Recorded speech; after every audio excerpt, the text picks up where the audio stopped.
To change the display resolution on Windows, you can just right-click any empty space on your desktop and choose Display Settings. Once you're in the display settings, you'll see two important settings under the Scale and Layout section: Scale and Display Resolution. Both are important, and they sort of work hand in hand. Let's look at the resolution first.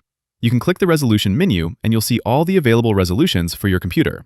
Now, it's important to understand that the options you'll see here will be different for everyone, because the resolutions you'll see will entirely depend on the display you have. Some displays will support a bunch of different resolutions, ranging from lower resolutions to something very high. And on some displays, you'll be limited to fewer options. One thing that's important to understand is that resolution and scaling work together. Resolution determines how many pixels your screen uses, while scaling determines how large things appear on the screen. But you'll also notice when I choose a lower resolution setting for my display that everything suddenly looks a lot bigger. In most cases, you'll want to use the highest resolution available because that gives you the sharpest image and the most detail.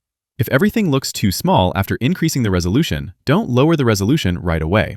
Instead, use the scale setting. Increasing the scale makes text, icons, and apps appear larger while keeping the image sharp. Think of it this way: resolution affects image quality, while scaling affects size. So if things are blurry, resolution is usually the setting to check. If things are too small to comfortably read, adjust the scale instead. If you're using a 4K or 5K display with no scaling, so at a 100%, everything will look awfully small.